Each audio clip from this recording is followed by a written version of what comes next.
Stigma. Oxford's online dictionary defines this word as a mark of disgrace against a particular circumstance, quality, or person. It should come as no surprise that in the world of mental health, stigma is an unwelcome acquaintance. So the purpose of my speech today is to persuade my audience using some basics of mental illness to hopefully reduce or remove altogether any stigma and induce compassion. Mental health issues and the stigma that can be attached to them sometimes should be of concern to you. According to the World Health Organization, 1 out of every 4 people will be affected by mental illness during their lifetime at some point or another. But what makes me the expert?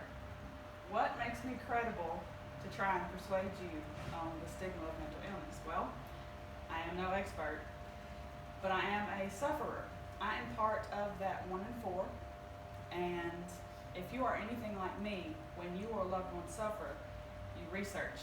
So that's what I've done. The research that I'm going to share today, I'm going to do so using 3 main points. Number 1, what mental illness is not. Number 2, what mental illness is. And number 3, some of the common symptoms associated with mental illness, as well as what they can look like in real life. My first main point, what mental illness is not. Mental illness is not contagious. Although it can be genetic, you cannot go into a Walmart and come out with a bad case of depression. Now, you may come out depressed, but having depression and being depressed are 2 different things. Everyone gets depressed at times, but not everyone has depression. Number 2, mental illness is not laziness, although it does look like that to some people a lot of times. I love how my friend Kristen so accurately described it when she said that laziness is when you have the motivation, you have the mental capacity, you have the energy to get up and go and do and thrive and be productive, but you choose not to. You'd rather lay in bed or watch TV.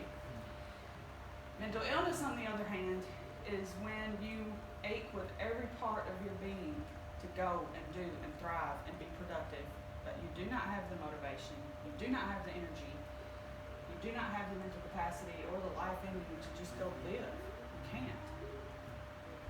Number 3, mental illness is not something to be taken lightly. Once again, referencing World Health Organization, 1 person dies every 40 seconds by suicide.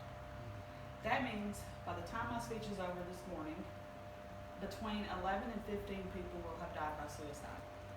That is not something to be taken lightly. Along with the seriousness of suicide, there is the impact that mental illness can have on close friends and family. University of Illinois at Urbana-Champaign's Counseling Center's website lists a number of these difficulties that can affect these close friends and family. Number 1, relationship difficulties.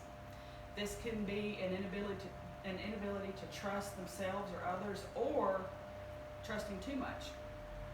Also, they struggle balancing care for themselves and for others. Number 2, there are emotional difficulties. Feelings of resentment, guilt, anger, a fear of inheriting the illness, and then actually inheriting it. Number 3, there are behavioral difficulties that can affect close friends and family. Outbursts of anger. There can be self-defeating thoughts that lead to an unhealthy need to be perfect in order to even matter. So up to this point, I have hopefully helped you see what mental illness is and what it isn't. I am going to move on to my 3rd and final point of what are some of the main symptoms associated with mental illness, as well as what they can look like in real life. Let me go back to my main, I think I skipped on the 2nd point. Sorry, excuse me. My 2nd main point is what mental illness is. This is a big point.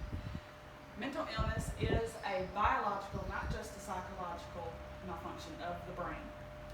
Everyone here would agree that the pancreas is an organ of the endocrine system. Well, when the pancreas begins to malfunction, a person can develop diabetes. And when a diabetic patient's sugar goes up too high or too low, they get very sick. So then they take their insulin, they change their diet accordingly, and hopefully get better. Well, just like the pancreas is an organ of the endocrine system, the brain is an organ of the mind. Dr. Eric Kandel, a Nobel Prize laureate and professor of brain sciences, states, all mental processes are brain processes. Therefore, all disorders of mental functioning are biological diseases. Where else could mental illnesses be if not in the brain? End quote. Along with this, Helen Mayberg, with some of her colleagues, were able to research a certain part of the brain known as Brodmann Area 25. And what they discovered was that in this particular area of the brain, it is very overactive in major depressive disorder patients. So finally, now that I have gotten what mental illness is and isn't out of the way, now I will move on to my third and final point of what are some of the main symptoms as well as what they can look like in real life. Dr. Renee Parikh lists many of these symptoms, both psychological and physical, in a 2018 article for psychiatry.org. Among some of these physical symptoms, there are major changes in eating and sleeping, or both, and or too much, it's too much or too little, either one. Then there can also be increased sensitivities to light, sound, touch, and smell. And these sensitivities can be so overwhelming that a person with mental illness will begin to avoid any situation they feel might be overstimulating, and this in turn leads to more isolation and more withdrawal, unfortunately. Then there are the psychological symptoms. Difficulty thinking, and by this I mean having the hardest time making the simplest of decisions, like what to eat and what to wear. Also, there is a feeling of disconnect between themselves and others. And then finally, the last symptom of all mental illnesses is suicide, which unfortunately, due to the stigma at times attached to it, could be prevented but is not. As I mentioned before, I am part of that 1 in 4. I have 3 diagnosed disorders, and drawing some from a few of the symptoms that I mentioned already, I will share with you what they look like in real life. Some of my physical symptoms are back and forth gastrointestinal problems, as well as panic attacks that can cause excessive crying and chest pain. So what that looks like in real life is a whole lot of Facebook messages that say, no, I don't feel good. I can't come. Or can we have the rain check? Also, extreme fatigue that is debilitating. What that looks like in real life is long homeschool days and a lot of help with chores. And as I mentioned before, I have bad difficulty thinking, and I have the hardest time making the simplest of decisions or completing the simplest of tasks sometimes, and that leaves me feeling very inadequate. It leaves me feeling worthless to anyone around me. And also, my dealing with mental illness has caused me to develop a love-hate relationship with sunrises and sunsets.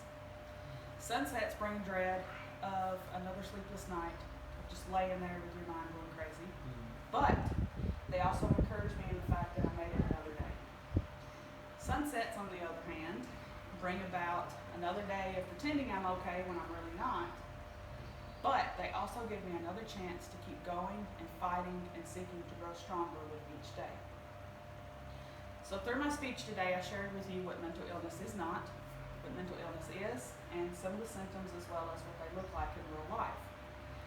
I shared these things with you in hopes that I could help you, persuade you to remove, or at the very least reduce stigma and induce compassion. I would like to encourage you to visit psychiatry.org and look at Dr. Parikh's full list of symptoms. And if you or a loved one are suffering from any number of these symptoms at once, please reach out, whether in compassion for yourself or for your loved one. In closing, I'm reminded of Robin Williams' line from Night at the Museum, Secret of the Tomb, in which he said, "Smile, my boy, it's sunrise."